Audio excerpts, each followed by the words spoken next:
Hola, ¿qué tal? Bienvenidos nuevamente a este podcast donde hablamos de temas de fertilidad. Hoy vamos a hablar de un tema que está pues hasta un poco olvidado, un poco infravalorado, ¿no? Cómo el dolor crónico, el dolor físico puede afectar la fertilidad. Y para eso tenemos un gran invitado, César Espinosa. Muchas gracias por venir. César es fisioterapeuta y va a platicarnos un poquito de todo esto.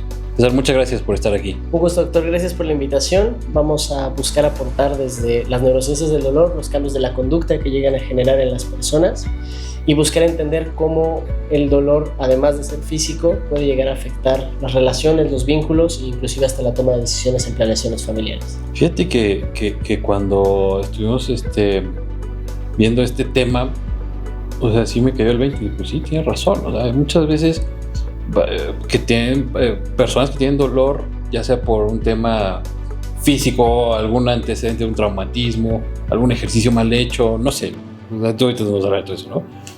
Pero eso puede afectar la vida diaria, ¿no? O sea, sus actividades diarias y también la actividad sexual, ¿no? Y eso es una limitante para un tema de fertilidad, ¿no? Efectivamente. ¿Qué has visto tú? Cuéntanos. De hecho, a ver, hay algo bien interesante en el tema del dolor. Uh-huh. Naturalmente, todas las personas asociamos el dolor con solo la percepción física. Uh-huh. Si nosotros vamos buscando hacia lo que nos dicen las asociaciones más importantes del estudio del dolor, como es la IASP, vamos a entender que en la definición de dolor tiene la palabra experiencia desagradable que se asocia a un daño real o un potencial daño o a la percepción de algo de esto. ¿Qué significa esto en español?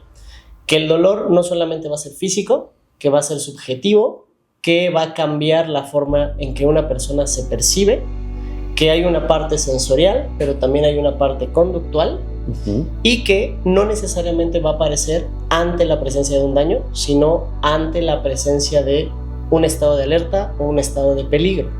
Un estrés, ¿no? Algo que nos saque de zona de confort y que aparte nos haga sentir que estamos en riesgo del índole que sea, ¿no? He tenido pacientes que de repente llegan y, no sé, dolor de espalda baja, que es muy común y que se vincula muy bien al tema, que su estado de alerta está asociado tal vez al trabajo, porque está pasando por una etapa no muy buena, uh-huh, tiene el riesgo a que tal vez lo despidan del trabajo, eso lo pone en un estado de alerta y por alguna razón empieza a doler la espalda baja.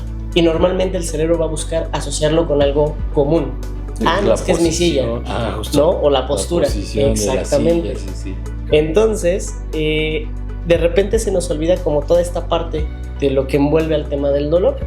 Y dentro de este proceso, la parte de una experiencia desagradable, se dice que el dolor va a ser más fuerte y más crónico mientras más desagradable sea. ¿Y cuándo una experiencia se vuelve desagradable? Cuando empieza a limitar tus procesos volitivos o motivacionales. Es decir, cuando no me deja hacer eso que yo quiero hacer. Okay. Mientras más me limita, más desagradable es. Y mientras más desagradable es, más me duele. Okay. ¿No? Cuando y más te limita. Y más te limita y es un círculo vicioso. Okay. Entonces, en el tema de la fertilidad, sobre todo con el dolor lumbar crónico, entendiendo por crónico a nivel de temporalidad mayor a 3 meses, uh-huh, es muy común, pero poco hablado en las consultas, que limita la actividad sexual. Es cero hablado, o sea, no llegan aquí y me dicen, oye, es que me duele y no puedo. No, de hecho no, porque hay muchos tabús, da pena, da vergüenza. Sí. O no lo consideran importante. O no se considera importante. Tal vez, no creo que no se considere importante para la persona, pero de repente sí se le pierde importancia en el entorno. O piensas que va a pasar. No, exactamente. Es que estaba con un dolor, ¿cuánto tiempo? Ya, pues 3 meses. O años. La primera vez que me tocó enfrentarme a esto, yo estaba muy, muy, muy joven en la carrera. Yo llevaba como 1 año de haber salido de la carrera, uh-huh, y verdaderamente no supe cómo reaccionar, porque se trató de una paciente mucho más grande que yo. Esta paciente tenía 50 y pocos, más o menos, uh-huh, y estábamos tratándola por dolor lumbar. Uh-huh. Entonces, después de 2-3 sesiones, estábamos hablando respecto a qué limitaciones estaba teniendo con su dolor, porque mejoraba, pero no tanto, pero como que yo la notaba nerviosa y callada en la consulta. Entonces se me queda viendo y de repente se pone a llorar y se esconde, ¿no? Y me dice, no, es que me da mucha vergüenza, doctor, no sé qué. Digo, ¿pero qué? O sea, ¿qué pasa? Es que me van a dejar, probablemente me divorcie. Y yo, ¿por el dolor? Dijo, sí, es que me da dolor de espalda, era al nivel del sacro. Es que, doctor, no puedo tener relaciones sexuales. Y yo, ¿qué? O sea, le duele, ¿no? O sea, pensando tal vez en un tema de una vulvodynia, ¿no? O un problema pélvico. Ajá, ¿no? O algo pélvico que tal vez no me correspondía. Entonces me dice, no, doctor, es que a él le gusta hacerlo en una posición en particular y esa posición me duele mucho. Okay. Entonces yo he evitado tener contacto sexual y eso ya empieza a ser un problema en mi matrimonio. Porque, a ver, las excusas se acaban. Que me duele la cabeza, que estoy cansado o cansada, porque esto aplica tanto para ellos como para ellas. Claro. ¿No? Entonces las excusas se acaban y llega un punto donde la otra parte de la pareja, por no saberlo, porque si no te lo dicen a ti como profesional, menos se lo dicen a la pareja, empiezan a crear ideas. Sí, no quieres, ya no te gusto, ya no te gusta, tienes otro, yo qué sé. Bueno, y ahí estamos hablando de una paciente de 50 y tantos años. Exacto. ¿No? Digo que no creo que buscara temas de fertilidad, pero por ejemplo, pacientes jóvenes que estén limitando la actividad sexual por dolor, sí es un tema de fertilidad, o sea, ¿no? De hecho sucede, se dice que entre el 38 hasta el 81% de personas con dolor lumbar crónico tienden a tener limitaciones en la actividad sexual, ya sea por la postura, ritmo, frecuencia, lo que sea, sin importar tasa de edad. Entonces se cierra un círculo vicioso, ¿no? Cuando hablamos de dolor, insisto, nos vamos a la parte sensitiva, pero olvidamos la parte conductual. Y a nivel crónico es bien importante esta parte, porque ya no solamente siento dolor, sino que siento dolor, eso me lleva a tener miedo, a lastimarme más, porque habitualmente relacionamos más dolor con más daño, y no necesariamente es así. Siento dolor, esto me da miedo, yo lo que genero son estrategias de protección basadas en la evitación, y la evitación me lleva a tener más discapacidad, lo cual me pone más alerta, más dolor, más miedo, y se cierra un círculo vicioso o sea, ya de conducta. Tal vez ya no tengan tanto dolor, pero el hecho de tener relaciones las condiciona a tener más dolor. Exactamente. ¿No? Y el cerebro funciona por asociaciones. Sí, exacto. ¿No? El cerebro aprende. Sí. De hecho, se dice que el cerebro está listo para aprender cuando siente dolor, porque es el momento en el que tiene que saber, esto es seguro, esto no es seguro. Y todo lo que no sea seguro, voy a responder con dolor para que te des cuenta que estamos en potencial peligro. Entonces, a medida que yo lo evito, le confirmo a mi sistema que en efecto eso es peligroso. Y cada vez que inclusive lo pienso, lo quiero volver a hacer, vuelve a aparecer el dolor, se vuelve a cerrar el ciclo y empiezas a tener una conducta de asociaciones al dolor. Está cañón. Esto hablando de un tema lumbar, ¿no? Pero... a ver, o sea, este es un dolor así de este tipo, no necesariamente conlleva un daño físico, es decir, que tuviera una hernia o un desgarro en algún músculo o alguna cosa así. No necesariamente. Puede ser por estrés nada más. No necesariamente va a conllevar un daño. Algo que es importante definir para el público en general que tenemos que saber es que dolor no es sinónimo de daño. Dolor es un estado de alerta de nuestro sistema nervioso que por alguna razón se siente en peligro y que en ocasiones coincide con un daño, pero no necesariamente. Ejemplo súper rápido de esto. ¿Cuántas veces nos hemos visto en las piernas o en el brazo? Ay, tengo un moretón. ¿Qué te pasó? No sé. Pues ni idea, sí. ¿Y te dolió? No, nunca dolió. Un moretón ya es un daño, pero no te dolió. Y en ocasiones te suceden cosas. Un borrachazo. Y no te acuerdas, ¿no? Y en ocasiones tienes dolor y vas a que te revisen y no hay evidencia de daño. Exacto. Pero el dolor ahí está y existe, es real. Sí. Entonces ahí sabemos es que... ya estás exagerando, ¿no? Exacto. No tenemos que subestimar ese dolor. De hecho, a las personas que nos dedicamos al dolor crónico, dentro de la formación en neurociencias, el primer paso es la validación del dolor. Sí, tenemos que creerle y después ya tal vez cuestionarle. Le duele. ¿No? Le duele, ya está. Entonces, eso es lo primero. No necesariamente debe haber una lesión. En temas de espalda, no necesariamente lo que suceda respecto a la estructura explica el dolor. A veces lo que sucede es que por alguna razón el cuerpo no tolera hacer movimientos y por eso duele, ¿no? Pero a veces va pasando. Oye, y antes de que empezamos a grabar, me comentabas cómo el dolor también afecta temas hormonales. Sí. ¿No?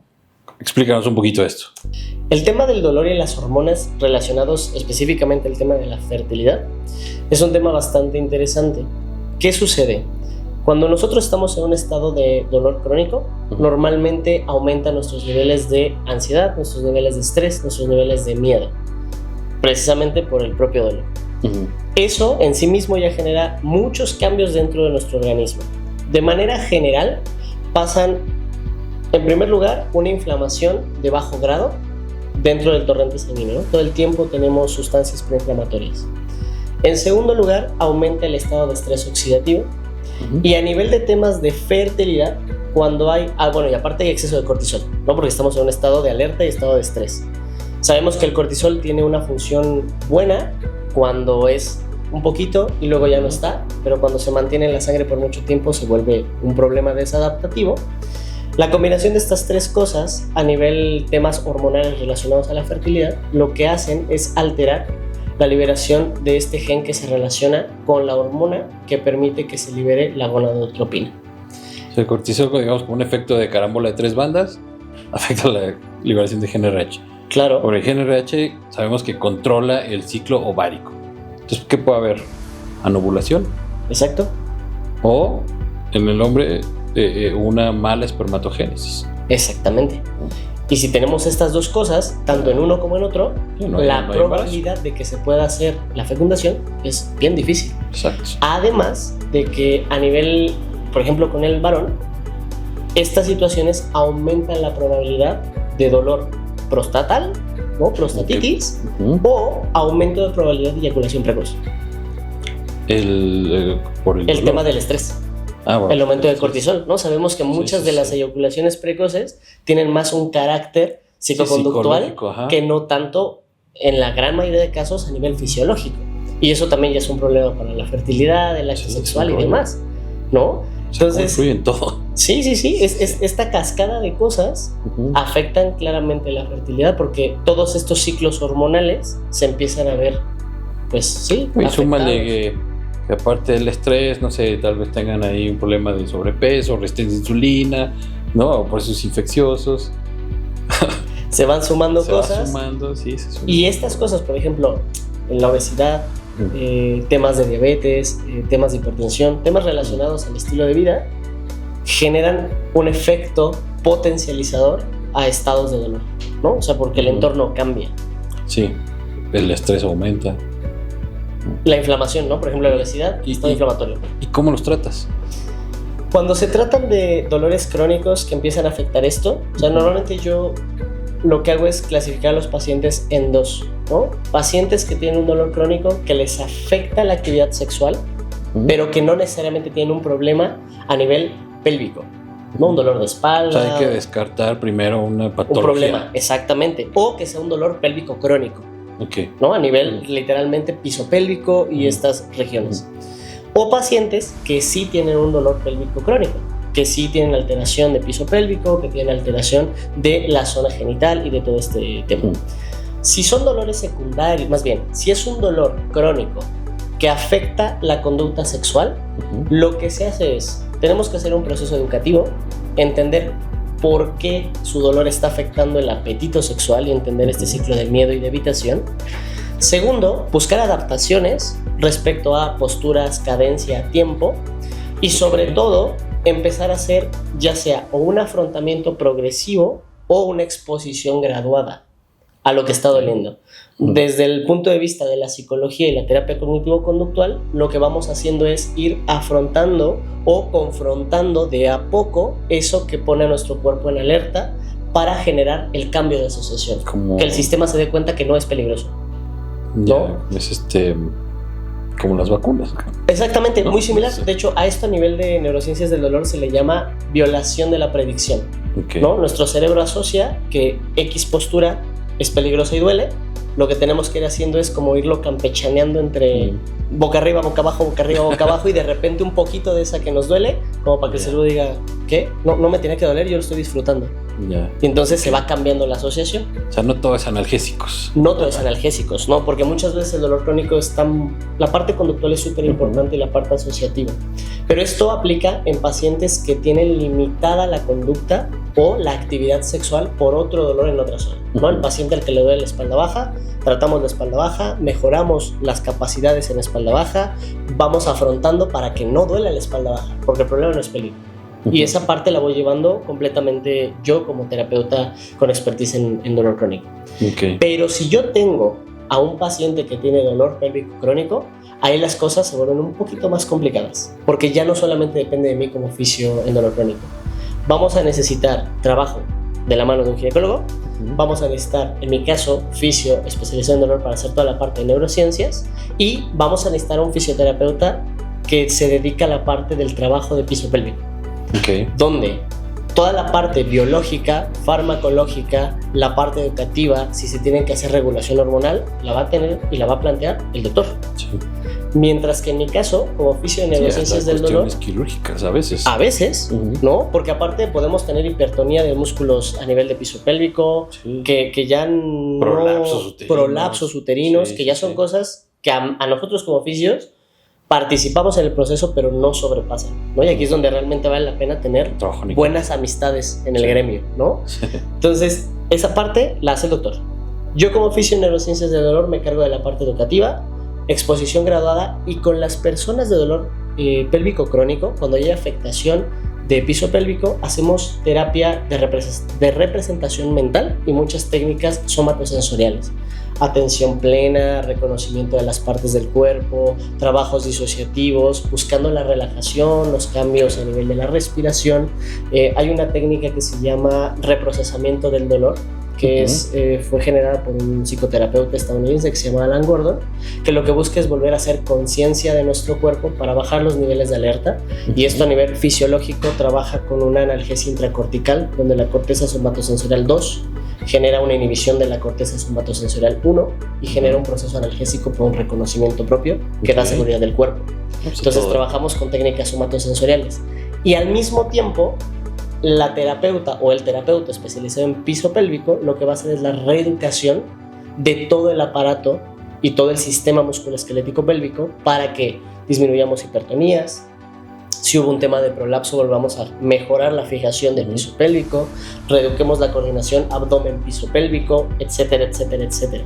Entonces es súper importante perfilar bien al paciente y saber, el problema es porque le duele otra cosa y no puede tener las relaciones porque las está evitando para evitar dolor y sufrimiento, o el problema es verdaderamente el piso pélvico o la región pélvica, y tenemos que descartar un montón de cosas antes de decir vamos a tratar el dolor con fisioterapia, porque eso puede ocultar muchísimas otras cosas.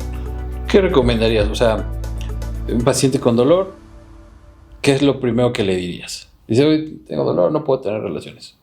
Lo primero es saber si no puedes tener relaciones porque el dolor no te permite tener el acto sexual, o te duele tener relaciones. Okay. Que son dos cosas distintas. Sí. ¿no? O sea, una cosa es empezar y otra cosa ya es en el momento. Estar en el momento, claro. Okay. Si me dice, es que no puedo hacerlo porque me da miedo que me lastime, ok, sé que probablemente no es algo pélvico. Pero si me dice, no, es que yo estoy bien y en el momento que tengo el acto sexual es cuando me duele, la siguiente pregunta es, ¿te duele la región pélvica o te duele otra cosa? Sí. Si el dolor es la región pélvica, en automático para mí eso es una bandera amarilla y una bandera roja, porque a nivel amarillo puede ser un tema de conducta, de gestión de estrés, malas experiencias, yo qué sé, pero bandera roja puede ser algo sistémico. Sí. Por ende, y ante la duda, derivación. Okay. Si se descarta algo a nivel biológico, fisiológico, de la región genital, con gusto empezamos a trabajar, pero ante la duda, primero hay que pasar por el descarte. Siempre. Yo creo que algo que nos podemos quedar de todo esto es, no minimizar síntomas. Nunca. No minimizar. O sea, y digo, con lo que yo me quedaría es también empezar a interrogar ese aspecto. Sí. ¿No? O sea, oye, ¿te duele cuando tienes relaciones? ¿No? No es fácil, o tienes algún dolor que te limite, ¿no? No es fácil porque hay un tabú bien grande con el tema de la sexualidad en cualquier área, ¿no? la forma en la que yo lo abordo normalmente es preguntando cómo afecta el dolor a tu vida. Y de repente por ahí sale no, es que me afecta con mi pareja. Ok, te afecta en la convivencia, en la dinámica, y si veo que la conversación está como en confianza, o en la interacción con tu pareja. Tener relación. Y de repente ahí se empiezan a soltar. Es algo que, al menos en fisioterapia, es muy difícil que te digan en la primera consulta, a menos que ya lleven mucho tiempo con el padecimiento y ya estén súper hartos, entonces van y te dicen todo, porque ya, o sea, ya lo que quieren es liberarse de esto, ¿no? Pero que no nos sorprenda que no nos lo digan desde un inicio, y tampoco se vale querer presionar en la primera, hola, buenos días, ¿cómo estás? Bien, me duele la espalda, si te duele cuando tienes sexo, pues no, porque algo va a salir mal en esa entrevista con el paciente, ¿no? Hay que darle también tiempo a que entremos en confianza y que se cree esta adherencia y esta cordialidad paciente-terapeuta, paciente-médico, para tener como esta apertura de hablar. Claro. Todo está en la comunicación. Es eso, ¿no? Comunicación. Y quitarnos la pena, el miedo y la pena, como paciente o como profesional al eso. Exacto. Muy bien, ¿no? Pues la verdad que es súper interesante este tema, un tema muy, muy, como decía, ¿no? Infravalorado, ¿no? Pasamos desapercibido, ¿no? Sí. Y pero bueno, yo creo que sí va a haber muchos casos de estos, ¿no? Seguramente sí, nos los encontraremos y seguramente podremos ayudarlos. Qué bueno. Te agradezco mucho que hayas estado aquí. No olviden seguirnos en redes sociales, suscribirse al canal de YouTube, también estamos en Spotify, y vamos a dejar todos los datos de César también para que puedan seguirlo, y cualquier duda, pues estamos al pendiente. Muchas gracias por su atención.